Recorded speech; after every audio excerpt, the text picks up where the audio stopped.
I'll let anybody in. They were wonderful, and they're still wonderful dear friends of mine. I saw them when I was on a book tour up north last month. They're still living up in San Jose. And so the gentleman was so excited because we have our group together where everybody meets, and I give them their assignments, and they go off and do their assignments as couples. But we were all together meeting, and he said, I have a share, I want to share something.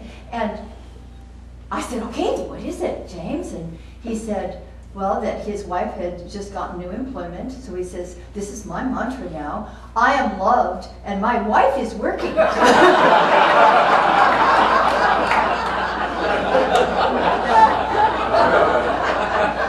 So all those iterations.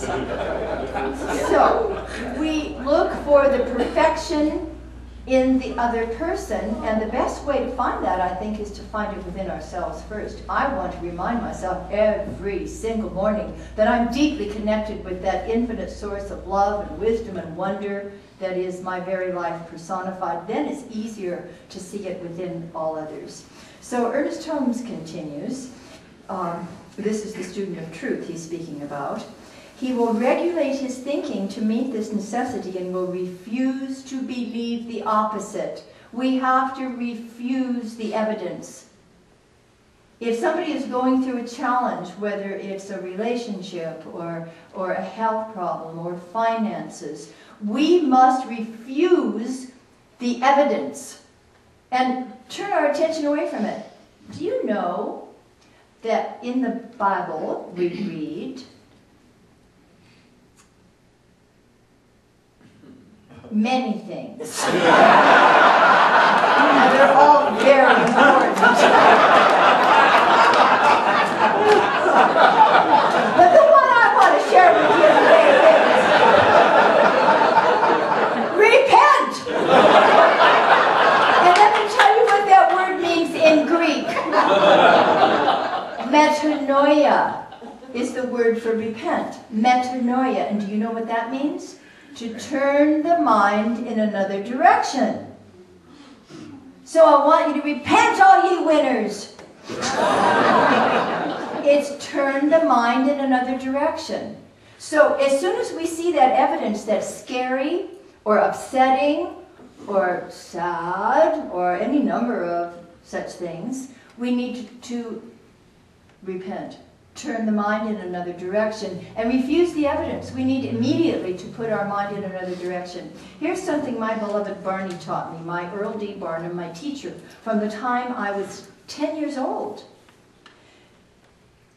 He said, we must remember that we live in this world but not of it, as the great master teacher Jesus taught us, and that we are absolutely whole, complete, and perfect on the within, and that we experience all kinds of other things on the without.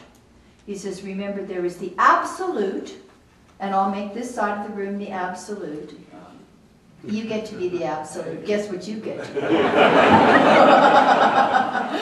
In the absolute, there is one life. That life is God's life. That life is whole, complete, and perfect. That life is your life and my life. Now, there is no other life to have or to be. And so, your love, your life, your light, your peace, your power, your beauty, and your joy. All the time. Without exception. Here. This is your relative side.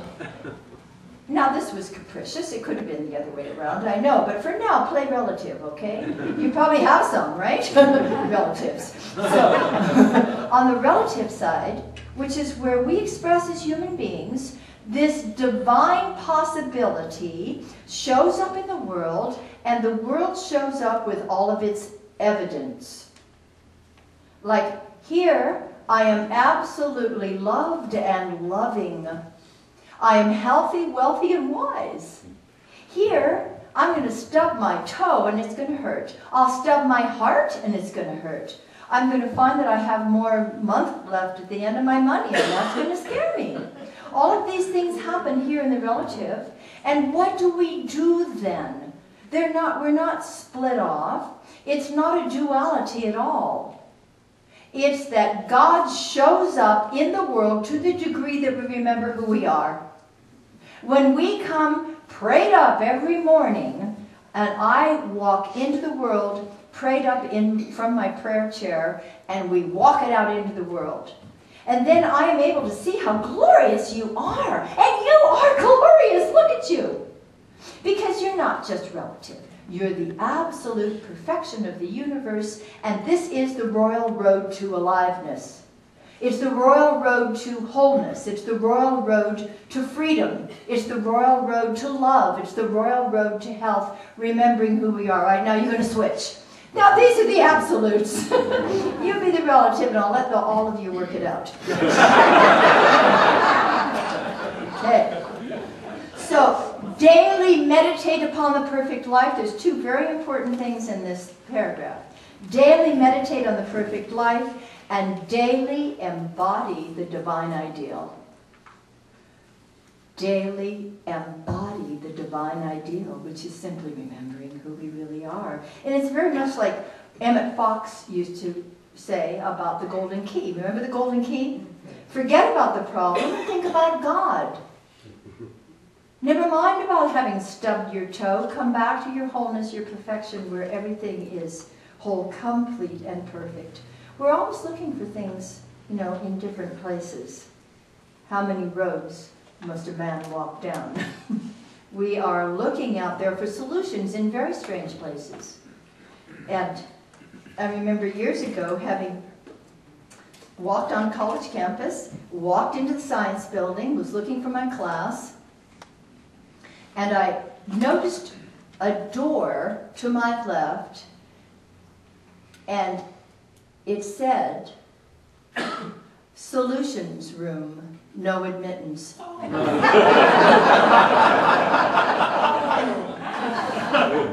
So that's where they keep all the answers.